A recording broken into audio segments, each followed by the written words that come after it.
Hey travelers, welcome back to Ryan's Travels. Today I'm going to be unveiling the ultimate Pattaya, Thailand arrival guide featuring 8 essential tips covering SIM cards, money, transport, and more. Basically, these are going to be all the things that you want to make sure you have done or do on your way to here or first thing as soon as you land. They have a laundry list of questions, so today I'm going to answer them. The first tip is going to be document safety.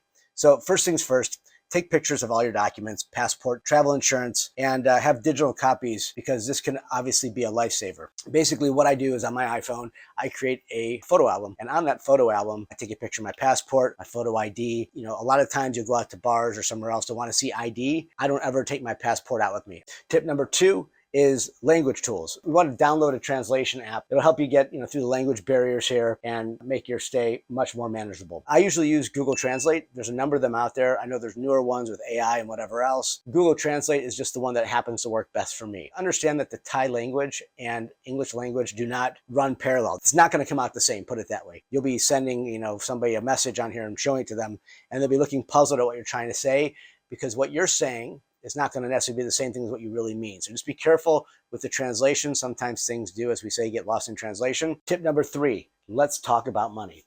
So there are currency exchange spots everywhere. As soon as you land, it doesn't make a difference which one you go to. They're all going to give you pretty decent rates, and there's only so much that they can vary anyway.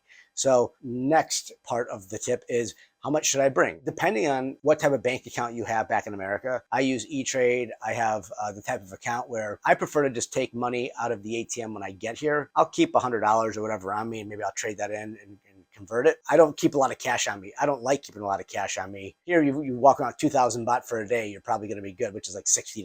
Not that big of a deal. The reason why people avoid using ATMs is because of the charges both on both sides. My bank actually gives all the money back. They refund all the foreign transaction fees and the ATM fees, and they don't charge on their side. For more detailed advice on how much to bring and using the ATM, I have a video called Don't Fall for this ATM scam, which is a pretty important video you want to check out as well. I'll have everything down in the description. The last part is currency converter. So just a cool tip is you can use Siri. You just ask Siri, what's 100 baht in US dollars? And it'll tell you right there what it is. Tip number 4, as soon as you land also, you want to make sure that you get a SIM card, or for most iPhones now, you can get an eSIM. So you don't have to get an actual SIM.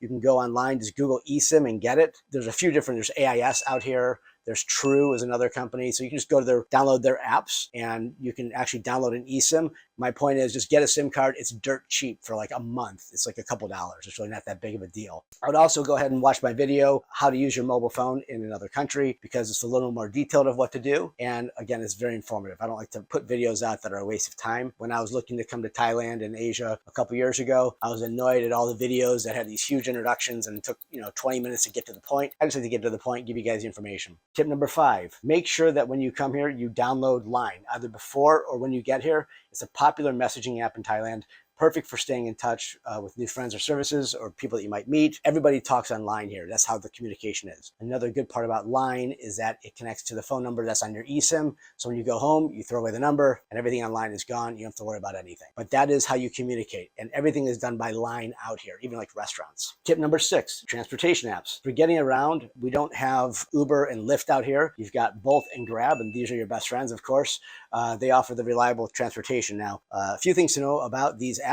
Bolt only uses cash, and most people only use cash out here anyway because they're on scan payment system, which is way different than in America. They pay by QR code, and it's just like a wire every single time, which is weird. So if you use Bolt, it's going to be all by cash.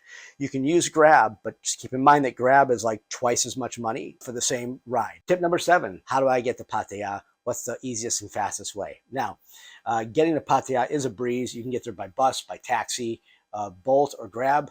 If you come by bus, it's going to take a long time, and it's very inexpensive to do, but it does take longer because it is a bus. When you come down from Suvarnabhumi Airport, you come out, there's going to be a taxi floor, and you pull a ticket, and they tell you how much it is. It's usually more money. In fact, it is more money than Bolt. It should cost probably about 1,700 baht to get to Pattaya. Pattaya is about an hour and a half drive. Anything more than that, they're trying to rip you off.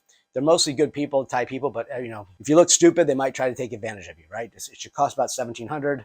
That's also what's good about the Bolt app, is that it'll tell you what the cost should be. They might try to upsell you and say, oh, I need to do it, I'll do it for $1,200.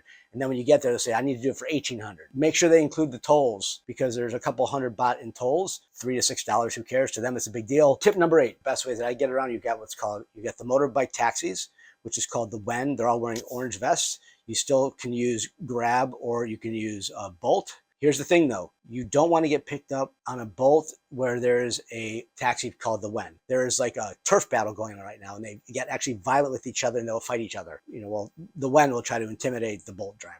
So be cognizant of that. There's also what are called baht buses. Obviously, you pay with the Thai baht. This is very important for Pattaya people. These baht buses, okay, you don't ask them how much it is to go anywhere. It's going to be 10 baht to go wherever they go.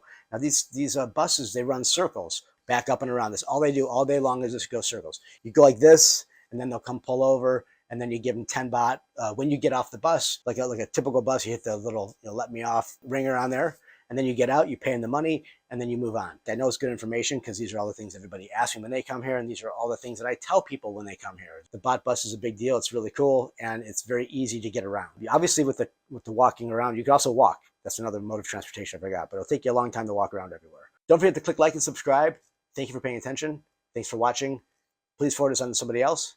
Have a good day.